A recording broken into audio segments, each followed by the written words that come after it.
All right, man. Stage is All yours. right, so this is Eric Brandt, of course, and I'm calling you from the Adams County Detention Center in Brighton, Colorado. And this is an urgent phone call that I'm asking you to broadcast and share, and to also send to my lawyer, David Lane. This is in regards to two inmates. The first inmate is John Durkee, D-U-R-K-E-E, 8 of 57. ID number 201800133841. There's a zero missing on his ID card. There should be three zeros there. So I don't know if online it's going to show two or three zeros. Just for your information, that is his information. The other individual is James Mitchell, 8/19 of 1955. And his ID number is 201800013418.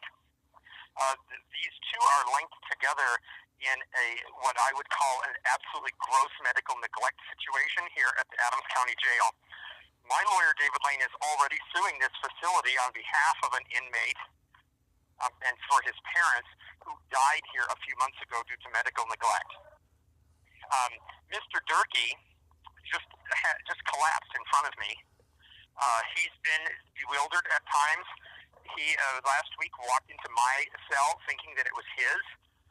He's having a serious issue with his head, and he's having this issue after a man by the name of Juan Garcia, could be Gonzalez, he has two ID cards, on December 5th at 12:30 p.m. in pod F2200. And I'm giving you that information so that we can have an external source pull the video of that incident. But Juan beat this man up and slammed his head into the ground and into a table. And he's been having dizziness, bewilderment, confusion, and I just witnessed him start shaking and collapse to the ground. And we, the inmates, are the ones that picked him up and took care of him. The tower did nothing. The tower did nothing. This guy has been complaining about these issues since December 5th. Right, this is now over a month ago. They will not take him to the hospital for a scan. They are neglecting him. He tried to file charges against Juan Garcia / Gonzalez, and in exchange they wrote him up and locked him down, put him in isolation. Okay, there's a detective that talked to him about it that has an office directly across from pod F2200. And furthermore, there's further linkage with Mr. Mitchell. Mr. Mitchell on November 2nd of 2018, somewhere between 9 and 10 p.m., they remember the time was approximate because the Fox News was on the TV showing a Mr. Lopez who was on the news for shooting and burning to death his girlfriend Bollinger. So this gives us an approximate timestamp where we need to get video. Okay. At that time, a man by the name of Josh Miller, who was a very big man, was in John Durkee's pod, his cell, when they called for a medical, the med line. They called for the med line, and he was in a cell that he wasn't supposed to be in. The other occupant of that cell was Josh Castillo, who was also the pod rep at the time. Josh Castillo witnessed the deliberate beating of John Durkee and witnessed this accidental incident with James Mitchell. James Mitchell was knocked down when Josh Miller ran out of the cell to go to his lockdown spot. Knocked him down. This is the guy you might have heard me talk about that had multiple fractures to his shoulder and to his legs and to his femur, that instead of treating him and following the physician's orders after his surgeries, where they installed significant hardware in his leg and shoulder, they put him on lockdown for a month. And they didn't give him any physical therapy at all. So we've got these two neglect situations going on right now. These men are both, in their 60s, and they're being utterly ignored on their medical issues. In the case of John Durkee, he tried to file charges against this Juan Garcia, maybe Juan Gonzalez. They wrote him up instead.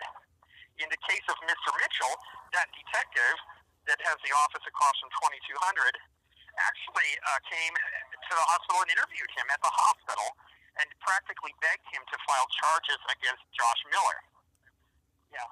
No, don't know nothing about that before. All right? I don't know anything about it. Don't talk about it. Please, do not talk about it. You know nothing about that case. I want this, and I'm witnessing. You've heard hearsay. So quit talking about it. I'm not going to quit talking about it. I'm going to do an investigation.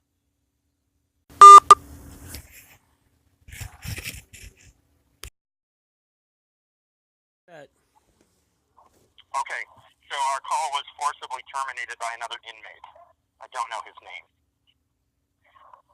I'm going to continue with what I'm saying because obviously what this needs is an investigation. And I don't care about any interpersonal relationships that might exist between one Goliath and another. So, at any rate, the times that are critical here, that we need an immediate preservation of video. So I need David Lane's office. His phone number is 303-571-1000. If you call that number, tell them that I think this is a medical emergency. The man collapsed in front of me. He clearly needs medical attention. He's been begging for medical attention, and they wrote him up for asking for medical attention. They wrote him up for trying to file charges against the guy that assailed him. Whether or not the assailant was an accident or a matter of deliverance is to be determined, I think, by a trier of fact. So the important video to immediately preserve is today, which is January 8th, 2019, and it was approximately 10:05-ish when he collapsed. I wasn't paying attention to the clock until after the incident. So I would say video from 9:45 a.m. to through let's say through 11 o'clock at least, because I don't know what's going to happen to me when I hang up this phone. Needs to be immediately preserved and reviewed, and this is out of the scope of what I would trust a facility to do on their own. So that means that we need to contact Heidi Miller, the county attorney, immediately. And I think that we should contact Brian Maass, M-A-A-S-S, with CBS 4 News here in Denver, Colorado. I think this is newsworthy. I think it's news important. I think that Michael Roberts with the Westword, W-E-S-T-W-O-R-D, should also be contacted. So I think David Lane, Michael Roberts, and Brian Maass absolutely should be invoked at this point. I don't know now what's going to happen. The deputies did come in here and ask if everything was okay. I remained silent and continued to try and dial the phone. So now that I have made these statements out, I would say that my personal safety is probably at higher risk than it has been. I'm not going to complain about it to the facility because it would be my preference at this point to stay on the pod with these two aggrieved gentlemen. Oh, Merrick. Dude, man, you're playing with fire, man. I'm very well aware of that. My keen sense of the obvious has not failed me. I know, man, but I've been there. It just worries me, man. Yeah, well, Brian, do not mistake my boldness for a lack of fear. Rather, it is my fear which drives my boldness. Now, are you wanting this on a broadcast channel level or just something that I get forwarded to Regan and them? Oh, I want this broadcast on every channel. I want this recording, if you don't mind, sir, to also be sent to my channel. Pikes Peak Auditors can do that for you. Okay. If you get a hold of Mike, he has my login information for my channel, as does Regan and AK Lady. AK Lady is having some issues with her other little puppy right now, so I don't know that she's getting the ashes from her puppy that died the other day today. So I don't think that she's good to bother on this, but you can definitely shoot her a message. I think that this needs to be broadcast on all channels. All right, man. You've got a facility here that is absolutely neglecting the medical needs of people.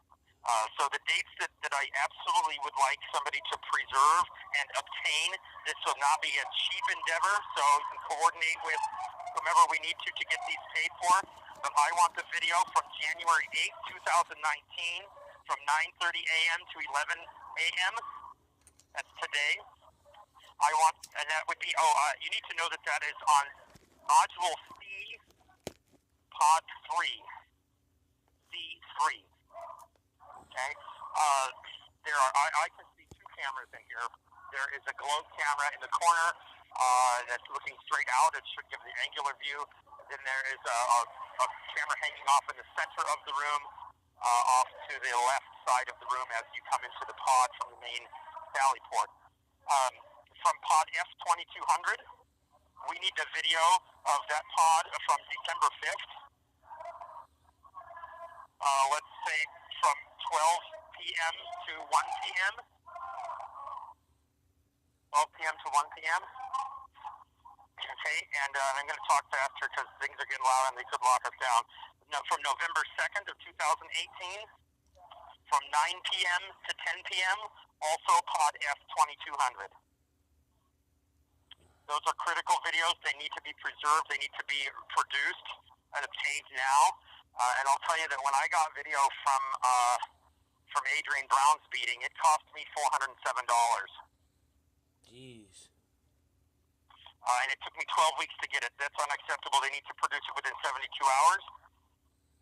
So get this word out, of course, to everybody. Regan, tell Regan, of course she'll hear this, Regan needs to get a hold of Frank Sturgill. He's the expert on making sure that people are held accountable for producing records. As Frank Sturgill won't hesitate to sue the facility in 14 days pursuant to law if they don't produce it. The county attorney's name is Heidi Miller. She's a nice lady, so be nice to her. I think she should be called immediately. And I think that she should be emailed a copy of these calls. All right. So I appreciate you guys doing that. I will do a check-in tonight with folks, and the word will get around if I'm still able to get word out. So if you don't hear from me by 10 o'clock tonight, then either we've been locked down for the day, or I'm incapable of making a phone call. And I think that we should err on the side of caution and assume that I'm not able to make the phone call instead. And I think that the facility needs to be called and called and called until these men get the proper medical care that they deserve. All right, man. I'll do my part. Thank you very much, sir. All right. Well, you got a couple more minutes. You want to keep going with anything else? Sure. You got any questions? Well, how much? I'm going to tell you. Huh? I got something else. Okay. Yeah. I filed a grievance this morning at 7:30 in the morning. No, 8:30 in the morning. I filed a grievance because what they did is on the loudspeaker they announced Sanchez 47 come to the Sally Port to see the detox nurse. That's a violation of that man's privacy. Obviously, a detox nurse is a medical concern, and he should have had the right for us not to know that he was seeing a detox nurse. So I filed a grievance on it. I'll let you know that. Man, you are so I want to know the name of the tower operator that made that announcement. It was a male tower operator, and it was at approximately 8:30 this morning. And the inmate that was aggrieved is the gentleman apparently by the name of Sanchez, who is in cell 47. Man, you just... So that would be C347. That's a HIPAA violation. I don't think it's a violation to say report to the Sally Port. I don't think it's a violation to say to go to medical. But I do think it's a violation to describe the particular medical services a person is receiving. And thank God they're giving somebody medical services because neither Durkee nor Mitchell are getting them. Yeah. And I want to say something else. There's a gentleman on my pod who yesterday was denied a book that was ordered through Amazon. He was denied a Hindu text. They said it's not allowed. What? What the fuck is wrong with these people? A Hindu text, that's prayer. They have to. Uh-huh. Yeah. I believe it was titled, if I recall correctly, the title was the Yoga Sutra. Jeez. You want to look that up? See if there's any, like, escape plans or, other kind of threats to a facility that you might get out of the Yoga Sutra. I don't know, maybe he's going to transcend spiritually and go through the walls. I'm unsure. You tell you, man, you are a machine. You Well, just this is don't what I told stop. them 5 years ago. Y'all done fucked with the wrong bitch today. I'm just saying. You just, man, I just worry, man. You know, that guy cutting the last call off like he did. Obviously, somebody knows you're talking. Are you sure? I believe that the individual that I was speaking about, that he was speaking about, I believe that he's protected somehow. And you know what he said was valid. He told me that you need to stop talking about him because that's hearsay, and I saw it, I witnessed it. So that means that the big guy with glasses and a beard that's sitting playing cards behind me that walked up to me at this phone is a witness to the Juan Garcia Gonzalez beating of John Durkee. So that we now have a witness to identify. You're 100% positive you want this broadcast. I am 100% positive I want this broadcast, and I want it emailed to the news, and I want it emailed to the county attorney. All right, I just want to make sure I had the, I. All right, I'll And do what I can. make it very clear. Yeah, make it very clear that it is my desire at this point to remain on the pod where I can observe and witness the treatment of Mr. Durkee and Mr. Mitchell until I'm convinced that there's appropriate external oversight and intervention and that their needs are being taken care of. Because our duty is to take care of those who can't take care of themselves. And if they don't know how to take care of themselves, you've got a guy that gets confused and walks into other people's cells. This man can't follow the proper grievance process. He needs immediate intervention from a lawyer. He's not in. He's having difficulty thinking. He's having difficulty navigating his day, and he's just having difficulty standing. The guy collapsed and was shaking for 5 minutes. He didn't fake that. That's not fake. He's doing it right now. They're holding him up. He's collapsing right now. They're getting a chair for him. They're navigating him and escorting him into his cell. He's having difficulty walking. There are 2 people that are holding him up. They're bringing a chair to him. There's a 3rd person holding him up. They're taking him into his cell. His cell number is 43. Mr. Durkee is now inside his cell number 43. There are several inmates that are assisting him. I cannot see what's happening behind the cell doors. This is happening live right now. This is the second time this man has collapsed in the last hour. And the time is 12:53 This man needs Eastern. immediate medical care. I think that somebody should call dispatch. Somebody needs to call the Adams County Combined Communication Center, the Adams County Dispatch Center, and I think that they need to deploy an ambulance to this facility, and they need to take Mr. Durkee out of cell number C43, and they need to transport him to a hospital for a brain scan. This is now an emergency. This is a medical emergency. So I'm going to terminate this call right now and ask you to invoke that mechanism. Yep, I'll call. And so we're going to extend the video demand for today all the way through noon, please. All right, noon Mountain Time. Noon Mountain Time. We are Mountain Time. Yep. Okay. Yeah, it's 1 So o'clock here. we've got inmates that are providing medical care to inmates, and this is an inappropriate situation. It was an inappropriate situation a month ago. It's a continuing emergency situation. I don't know if he's having a vertigo question, if he's having ischemia from a stroke or from brain damage, if he's having a seizure. I don't know what it is, but it is something, and he's not faking it. All right, I'll do exactly what you said, man. So David Lane, 303-571-1000. All right. That's the lawyer. Thank you very much, Mr. King. 1 minute remaining. Hey, what do you know? 1 minute remaining. I would like this audio to be combined and broadcast on every channel, including my own. All right, man. I'll fire off messages and get everybody on it. Hey, you rock, man. All right. Happy Fuck the Cops Day. It's twice on Tuesday. All right, man. Be safe. Bye. Bye.